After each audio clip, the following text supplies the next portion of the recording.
नमस्कार, आप देख रहे हैं बिस्तक। मैं रजत देवगन। आज हफ्ते के पहले कारोबारी सत्र में स्टॉक मार्केट पे गिरावट के साथ कामकाज हुआ। लगातार 3 ट्रेडिंग सेशंस हो गए हैं, मामला ढीला है। कोई भी उछाल आ रहा है तो उस पर बिकवाली हो रही है, स्टॉक्स की हालत है टाइट। ऐसे में क्या करना चाहिए इस वीडियो में आपको बताएंगे। शुरू से आखिर तक की वीडियो जरूर देखिएगा। लेकिन आज मार्केट में आज नजर शेयर बाजार पे कम जा रही थी, कॉमोडिटी मार्केट पे ज्यादा जा रही थी, क्योंकि चांदी फोकस में है और चांदी क्या ताबड़तोड़ भागी है। अंतरराष्ट्रीय बाजार में $82 प्रति आउंस के पार निकल गई। और आज ये भी था कि एमसीएक्स पर जैसे ही ओपन होंगे वैसे ही रिकॉर्ड हाई लेवल्स लग जाएंगे और ओपन हुए धमाके के साथ 2.5 लाख के पार पहुंच गई चांदी। लेकिन फिर ऊपरी स्तरों पर टिकना मुश्किल और ऊपरी स्तरों से मुनाफा वसूली हो गई। अब देखते हैं क्या करेक्शन होगी इन स्तरों पर कि नहीं। लेकिन कॉमोडिटी में चांदी ने बिल्कुल आउट परफॉर्म कर दिया 2025 में। हम जब शेयर मार्केट की तरफ देख रहे थे आज तो मामला इतना ढीला था। स्टॉक्स में लगातार हम दबाव बनता देख रहे हैं। 1-2 दिन की तेजी भी टिकाऊ नहीं होती। तो आज के सत्र में जो संकेत हम ले रहे थे अमेरिकन मार्केट से, जो कि लगभग हॉलिडे मूड पे ही है, ईयर एंड मूड पे है, तो वहां तो बिल्कुल ही ऊपरी स्तरों पर सपाट कामकाज हो रहा है। S&P 500 रिकॉर्ड स्तरों पर है, लेकिन कुछ तेजी दिखाई देती नहीं है। स्टॉक्स बिखरे हुए हैं। तो आज अब हमारे यहां पर ओपन हुए तो 26,063 के लेवल पे ओपन हुए। 26,106 का नाम मात्र का हाई है। 5 मिनट में हाई लगा और उसके बाद सरेंडर हो गया मार्केट। 9:45 पर तो ये बिकवाली जो है वो उग्र हो गई और धनाधन मार्केट जो है वो नीचे नीचे जाना शुरू हो गया। 25,920 ये आज के दिन का लो लगा है। 25,900 के लेवल को फिर से होल्ड कर लिया। क्लोजिंग बेसिस पे 25,942 के लेवल की क्लोजिंग आई है। 100 अंकों की गिरावट निफ्टी पे देखने को मिली और निफ्टी बैंक 89 अंकों की गिरावट के साथ 58,932 के लेवल पे हुआ है बंद। सेंसेक्स 345 अंक गवाकर 84,695 के लेवल पे हुआ है बंद। लेकिन मामला गड़बड़ था, क्योंकि 33 शेयर निफ्टी के गिर गए और 17 चढ़े और ब्रॉडर मार्केट पे हर एक शेयर चढ़ा, उसके मुकाबले 2 शेयर टूट गए। एनएससी पर 1022 शेयर चढ़े, उसके मुकाबले 2188 शेयर गिरे हैं। निफ्टी पे जो सबसे तेज चला वो था टाटा स्टील, 2% ऊपर। अच्छा, मेटल्स में आप जो जो स्टॉक देखोगे ना, संभवतः आप यही देखना कि वो ऊपरी स्तरों पर आज प्रॉफिट बुकिंग के साथ बंद हुआ है। यानी इंट्राडे में तेजी से ज्यादा थी, टिक नहीं पाए। ऊपरी स्तरों पर मुनाफा वसूली आई। टाटा स्टील इससे ज्यादा तेज था दिन में। फिर उसके बाद टाटा कंज्यूमर, एशियन पेंट्स और नेस्ले, आज खपत से जुड़ी जो कंपनियां थी वो बाजार पे आउट परफॉर्म कर रही थी। और ग्रासिम भी 1% चढ़ गया। निफ्टी लूजर्स में अदानी पोर्ट 2.25% नीचे, HCL टेक 2% नीचे, पावर ग्रिड, ट्रेंट और अदानी एंटरप्राइजेस 1.25% से 0.25% नीचे चले गए। एफएनओ गेनर्स में HFCL अचानक से चल गया 5.5%, हुडको 2.25% ऊपर, Tata steel, Tata consumer, BPCL जैसे स्टॉक्स 1.5% से 2% ऊपर आए। एफएनओ लूजर्स में रेलवे स्टॉक्स, बस पार्टी ओवर। 2-3 दिन लगातार चढ़े थे ऊपरी स्तरों पर। पिछले सत्र में तो धमाकेदार तेजी देखने को मिली थी, आज बचा ही नहीं पाए उस तेजी को, हाजमा हो गया खराब। तो IRFC और RVNL 5.5%, 5.5% नीचे चले गए। फिर डिक्सन 4% नीचे, एंजल वन और हिंदजिंक 3% से 3.5% नीचे चले गए। मिड कैप गेनर्स में मिधानी का नंबर आ गया, आज ये दौड़ा है स्टॉक कमाल का, तो 10% ऊपर चला गया। MMTC भी आज गजब चला है, 10% ऊपर। जय बालाजी 9% ऊपर। HEG 7.5% चढ़ा है और नजारा बहुत बढ़िया चला है 6.5%। और कॉफी डे भी 6% ज्यादा चढ़ गया। मिड कैप लूजर्स में केनार कंस्ट्रक्शन 6.5% नीचे, क्राफ्ट्समैन 5.5% नीचे, PC jeweller, Websol energy, shopper stop और पिट्टी इंजीनियरिंग 4% से 5% की पिटाई झेल रहे थे। सेक्टर जो बाजार को आज पसंद नहीं आया वो है रेलवेज। पिछले सत्र में देखते हो तो यही सबसे बढ़िया सेक्टर था, लेकिन आज मुनाफा वसूली घेर आ गई। तो सस्टेनेबल मूव नहीं है स्टॉक्स में, हिचकोले खा रहे हैं स्टॉक्स। बजट रिलेटेड रैली होती है, उसके बाद फिर ऊपरी स्तरों पर मुनाफा वसूली हो जाती है।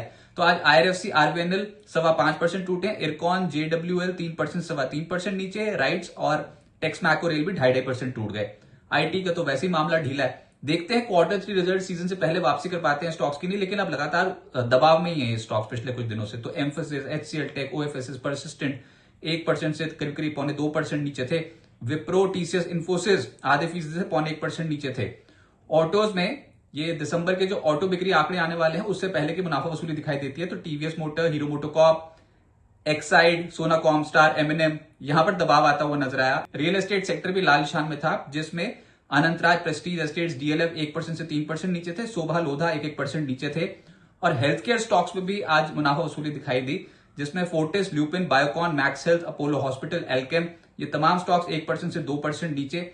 आज जो बाजार को पसंद आया वो था FMCG स्टॉक्स। खपत से जुड़ी कंपनियां तेज होती हुई नजर आई, जिसमें Emami, Tata consumer, Marico, Nestle, HUL इन स्टॉक्स में एक्शन तेजी की ओर था। आधे फीसदी से 1.5% चढ़ गई और उसमें मैरिको कमाल कर रहा है इस पूरी सीरीज में। फिर मेटल्स में जैसे मैंने इस वीडियो के शुरू में बोला कि शुरू तो बहुत बढ़िया हो गए थे एकदम से, लेकिन ऊपरी स्तरों पर टिक नहीं पाए और ऊपरी स्तरों पर मुनाफा वसूली ही हुई है। जो पॉजिटिव बंद हो गए, हिंद कॉपर 2.5% ऊपर। इंट्राडे में देखे तो इससे तो बहुत ही गजब के रिटर्न थे, ये तो कुछ भी नहीं है। आज मुनाफा वसूली हो गई स्टॉक में। फिर वेल्सपन कॉर्प और टाटा स्टील 2-2% ऊपर बंद हुए। स्टील अथॉरिटी भी ऊपर चला गया ऊपरी स्तरों पर जो दबाव बना उसमें हिंद, जिंक, एनएमडीसी, नाल्को तो लाल निशान में ही आ गए, तो 2% से 3% का गोता लगा गया। दिन की ऊंचाई से देखोगे तो और भी खराब पिक्चर नजर आएगी। फिर एनर्जी स्टॉक्स में जो चढ़े उसमें NLC India, HPCL, BPCL, IOC, इन स्टॉक्स में तेजी देखने को मिली। ऑयल मार्केटिंग कंपनीज एक्टिव थी आज, लेकिन जो गिरावट थी उसमें Reliance Power, NHPC, JSW energy, power grid 0.25% से 3% नीचे आ गए। तो बहुत ही बिखरा बिखरा मार्केट था, कहीं शक्ति तो नजर आती नहीं है। अब आगे क्या होगा? कल दिसंबर सीरीज की एफएनओ एक्सपायरी है और दिसंबर में मेटल और आईटी को छोड़ के कुछ भी नहीं चला है स्टॉक मार्केट पे, सारे सेक्टर्स ठुस पड़े हुए हैं दिसंबर में, और दबाव एफआईएस की बिकवाली का ही है। अच्छा, डीआईएस खरीद के बावजूद अगर डीआईएस खरीद रहे हैं लगातार, तब भी तो कौन से मिड कैप और स्मॉल कैप चल पा रहे हैं? लार्ज कैप्स में भी कौन सी उतनी ताकत नजर आ रही है? और सारा का सारा जो क्रेडिट ले जा रहे हैं वो बेस मेटल्स, उसके बाद सोना चांदी, यहां पर ज्यादा एक्टिविटी देखने को मिल रही है। तो ठीक है, साल अंत होते होते इक्विटी मार्केट थोड़ा सा बिखर गई है। अच्छा, आईपी के आंकड़े आए हैं बाजार बंद होने के बाद, जिसमें नवंबर में आईपी ग्रोथ 25 महीने की ऊंचाई पर पहुंच गई है। आईपी 0.5% से बढ़कर 6.7% हो गई। मैन्युफैक्चरिंग, माइनिंग का साफ तौर पर कॉन्ट्रीब्यूशन नजर आता है, लेकिन इन आंकड़ों से भी बाजार में बहुत उत्साह आ जाएगा ऐसा कुछ भी नहीं है। तीसरे दिन बाजार गिरकर बंद हुआ है और लगातार लोअर लोअर्स का फॉर्मेशन बनता हुआ नजर आ रहा है। तो साल अंत में बड़े निवेशकों की खरीदारी अभी लौट नहीं रही है। कुछ मतलब जो वो काउंटर स्पेसिफिक जो अप्रोच रहती है, जो एकदम से धमाकेदार एकदम से रिटर्न मिलते हैं, वैसा कुछ दिखाई दे नहीं रहा। शेयरों की ताकत कम नजर आती है, ऊपरी स्तरों पर टिकना मुश्किल है। ऊपर से एक टेंशन और बढ़ गई, जो बिकवाली आई है इसमें इंडिया विक्स भाग गया। इंडिया विक्स वैसे भी 9 के लेवल्स के आसपास पहुंच गया था, तो वहां से एकदम से खिंचा 6% ऊपर आ गया। अच्छा, अभी फिर ऊपर दिखाई देता है कि 26,100 की स्ट्राइक पे कॉल राइटर्स बहुत ज्यादा जम के बैठ गए हैं, तो इन लेवल्स को भी नहीं पार होने देंगे ऐसा लग रहा है। वैसे तो 26,000 के लेवल पे बहुत तगड़ा दंगल था, टक्कर थी कॉल राइटर्स और पुट राइटर्स के बीच में, लेकिन 26,000 के लेवल के कंफर्टेबली नीचे कामकाज कर रहे थे और ऊपर से स्ट्राइक्स 26,100 की एक्टिव हो गई, कॉल राइटर्स जमकर बैठ गए। तो ऊपर तो निकलने देना नहीं इन लेवल्स पे, और नीचे जहां सपोर्ट मिलेगा वो 25,800 से 25,900 की रेंज पे है। तो आप सपोर्ट जोन के आसपास हो, लेकिन रेजिस्टेंस आपसे पार नहीं हो रहा, तो बाजार कहीं ना कहीं जकड़ के रखेंगे बाजार को और ऑप्शंस के प्रीमियम्स खा जाएंगे। इस तरीके की मार्केट देखने को लिए जो भी होगा आप अगली सीरीज में, नए साल में वो देखेंगे। लेकिन अभी तो मामला थोड़ा ठंडा रहेगा और मंगलवार को एफओएमसी की जो पिछली बैठक है उसके मिनट्स भी जारी होने हैं। तो निफ्टी के जो सपोर्ट लेवल्स हैं उसमें 25,880 और 25,840 ये सपोर्ट जोन्स एक्ट कर सकते हैं। निफ्टी के जो रेजिस्टेंस जोन है, अब इतनी ताकत भी नहीं कि 26,040 का लेवल निकाल दो और उसके बाद फिर 26,100 के लेवल पे है रेजिस्टेंस। तो बाजार बिखरा बिखरा रहेगा। ईयर एंड का मूड है, कोई संस्थागत निवेशक कोई बहुत तगड़े तरीके से किसी सेक्टर पे बेट लगा देंगे या फिर किसी स्टॉक्स पे बेट लगा देंगे, ऐसा तो लगता नहीं। जो बाजार चलेगा, अब अगला बड़ा ट्रिगर वो Q3 रिजल्ट सीजन ही और बजट है। तो हो सकता है नए साल में फिर से जब ये इंस्टीट्यूशंस की वापसी हो तो उसके बाद वो बेट लगाना शुरू करें। तो हम बहुत डीप करेक्शन की भी उम्मीद नहीं कर रहे मार्केट में। ये मौका है बाजार में फिर से जो गिरावट आई है, लेकिन इस समय स्टॉक्स का चयन करना वाकई बहुत ज्यादा मुश्किल है। करना सिर्फ आपको यह कि अगर कोई स्टॉक्स आपने चुन लिए, पोर्टफोलियो बना लिया, तो उसमें सिस्टमैटिक इन्वेस्टमेंट करनी पड़ेगी भैया। क्योंकि अगर ये जो स्टॉक मार्केट तेजी पकड़ गई तो वो जो फंडामेंटल अट्रैक्टिव स्टॉक्स है वो इन भाव पे नहीं मिलेंगे।